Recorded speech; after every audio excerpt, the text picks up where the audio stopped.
예, 안녕하세요. 한국화학연구원의 최세진입니다. 이 노래 예전에 몇 달 전에도 들었었는데 여전히 흥겨운 이런 노래로 시작을 하게 되었습니다. 저도 역시 코로나의 이 사태로 시작을 하게 되네요. 오늘 참 모든 분들께서 코로나 사태에 대한 얘기를 말씀을 해주셨는데 저도 마찬가지로 이 코로나 사태 때문에 현재 굉장히 힘들어하고 계시는 분들이 많을 것 같은데 우리 이제 백신도 거의 개발이 다 된 상태라고 하니까 우리 원래대로 생활할 수 있는 그런 다시 돌아갈 수 있는 그런 희망을 가져보면서 시작하겠습니다. 자, 이 코로나 사태가 지금 전 세계적으로 굉장히 이슈가 되고 이슈가 아니죠. 이제 이미 전 세계적으로 널리 퍼져가지고 현재 우리 생활에 굉장히 많은 변화가 일어나고 있습니다. 그 대표적인 게 오늘 많은 분들께서 말씀해 주셨던 이 비대면이라는 키워드가 되겠죠.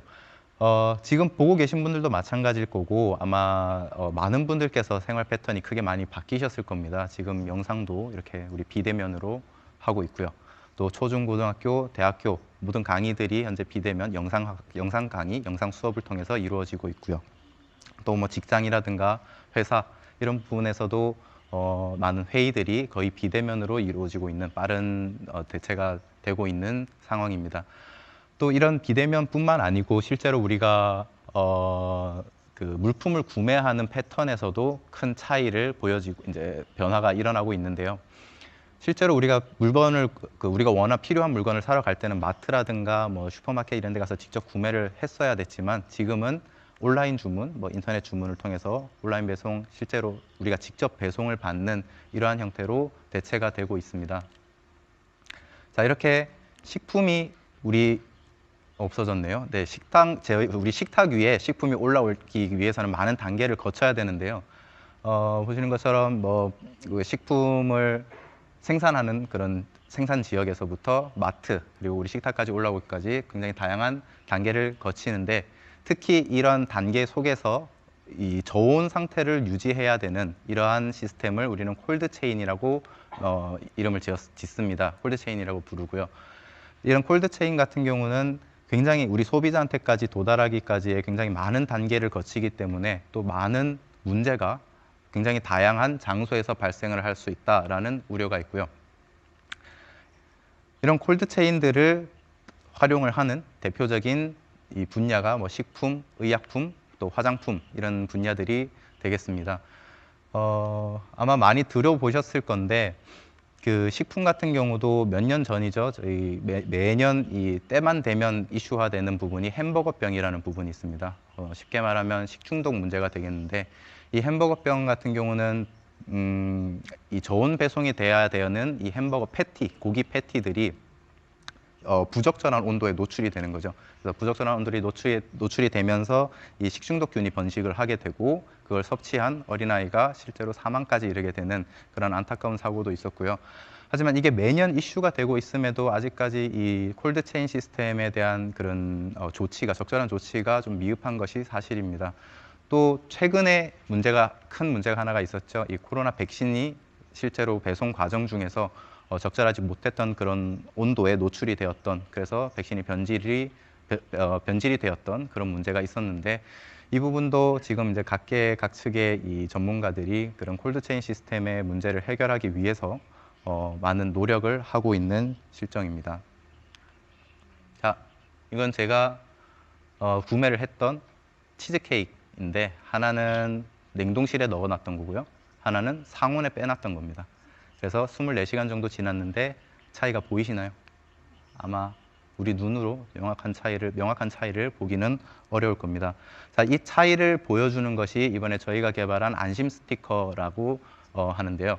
이 안심 스티커는 보시는 것처럼 불투명한 상태를 가지고 있다가 이 실제로 어떤 특정한 온도에서 특정한 시간 동안 노출이 될 경우에는 색깔이 점점 변하는 그러한 특성을 가지고 있습니다.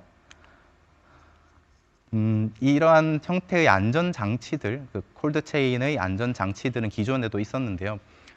시간 온도 지시계라고 해서 기존에 한 2가지 정도 타입의 이 제품들이 있었습니다.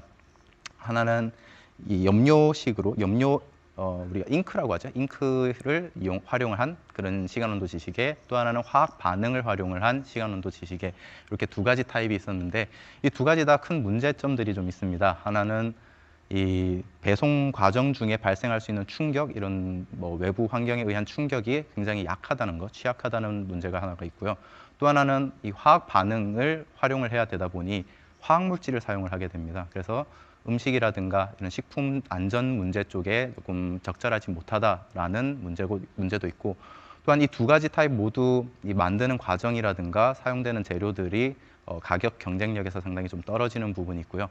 그렇기 때문에 아마 실제로 실생활에서 이걸 보신 분들이 그렇게 많지는 않을 겁니다.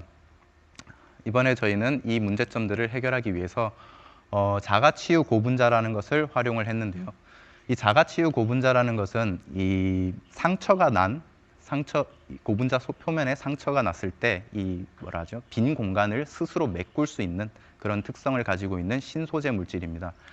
그래서 저희는 이 자가치유 고분자를 활용을 해서 나노섬유라는 것으로 제조를 했습니다. 이 나노섬유는 머리카락 굵기의 100분의 1, 1000분의 1 정도로 굉장히 미세한 직경을 가지고 있는 그런 섬유가 되겠는데요. 이 자가치유 고분자가 나노섬유가 되었더니 굉장히 특이한 일이 발생을 했습니다. 자, 왼쪽에서부터 보시면 자가치유 소재로 만든 나노섬유가 특정 온도에서 시간이 지남에 따라 점점 스스로 빈 공간을 메꾸는 현상이 발견이 됐는데, 자, 빈 공간을 메꾸면서 섬유였던 이 섬유가 필름으로 바뀌는 그러한 특이한 현상을 저희가 발견을 했고, 실제로 이 불투명한 섬유 자체는 굉장히 불투명한 상태이기 때문에 필름으로 점점 변하면서 투명해지는 그런 원리를 저희는 활용을 하게 되었습니다. 자, 그래서 실제로 이렇게 불투명한 섬유가 투명해지는 이 과정이 식품의 부패 과정, 식품이 상해가는 그 과정과도 굉장히 유사하다라는 것을 저희가 발견을 했고, 이것을 어떻게 활용했는지 한번 보시겠습니다. 자, 냉장고 안에 치즈케이크 2개 중에서 하나를 밖으로 빼고요. 시간이 흐르게 되면 색상이 점점점 변하게 됩니다. 그래서 12시간 정도 지난 후에 원래 있던 상태와 비교를 해보니 확연한 차이가 보이실 겁니다. 네, 그래서 다시 이 2개를 냉동실로 다시 집어넣습니다. 그래서 시간이 한 2시간 정도 흐른 후에 저희가 확인을 했더니 상태 그대로 유지가 되고 있습니다. 즉, 상온에서 한번 변했던 스티커를 다시 냉장고에 집어넣어서도 원상태로 복귀가 되지 않는, 즉 조작할 수가 없는 그런 특성을 가지고 있다라고 말씀을 드릴 수가 있고요. 또 2분 남았습니다. 네, 이렇게 시간을 알려주는 그러한 형태가 안심 스티커가 됩니다. 자, 또 하나는 우리 안심 스티커의 이 굉장한 강점은 이 배송 시스템이 많은 물건들을 굉장히 빠른 시간에 배송을 해야 되다 보니 이 환경이 상당히 열악합니다. 그래서 이런 열악한 환경에서도 버틸 수 있는 굉장히 신축성이 강하고 또 굉장히 유연한 특성을 가지고 있어서 실제로 못이나 이런 구멍이 뚫려도, 못에 찔리거나 이렇게 구멍이 뚫리거나 아니면 심지어 저희가 가위로 잘랐을 때도 정상적으로 작동을 하고요. 또 하나는 이 배송 과정 중에서 이렇게 무거운 무게에 눌리게 되었을 때도 정상 작동할 수 있는 그런 우수한 특성을 가지고 있다라고 말씀을 드릴 수 있습니다. 그리고 앞에서 보셨던 것처럼 여러 가지 온도에 반복적으로 노출이 되더라도 그 온도를 계속해서 누적을 시켜줄 수 있는 특성을 가지고 있고, 그리고 또 식품들 같은 경우는 이 부패하는 시간이 음식들마다 다 다릅니다. 그래서 이러한 다양한 음식들의 부패 시간과 맞출 수 있는 쉬운 방법, 우리가 두께 조절을 통해서 쉽게 그런 시간을 조절할 수 있다는 장점이 있습니다. 자, 그래서 이렇게 개발된 안심 스티커, 우리 눈으로는 확인할 수 없는 이러한 음식의 상태를 실제로 우리에게 쉽게 가르쳐주는 그러한 안심 스티커를 이번에 저희가 개발을 했고요. 현재는 연구 개발을 지나서 이제 상용화 단계, 그래서 현재 제품까지도 만들어낼 수 있는 연구를 계속 수행하고 있고, 아마 저희가 최대한 빨리 여러분들 곁에서 실제로 제품으로 만날 수 있는 그날이 곧 오지 않을까, 그렇게 기대를 하고 있습니다. 저희 그룹 같은 경우는 이 안심 스티커뿐만 아니고요. 이제 사회적인 이슈를 해결하는 그런 연구를 중점적으로 수행을 하고 있는데 대표적으로 뭐 친환경 소재라든가 뭐 생분해성 플라스틱 이러한 친환경적인 부분에서도 상당히 빠른 연구 그리고 재미있는 연구를 하고 있기 때문에 또 더 재미있는 연구, 더 우수한 연구를 통해서 여러분 앞에서 다시 한번 소개할 수 있는 기회가 주어지기를 희망하면서 인사드리겠습니다. 감사합니다.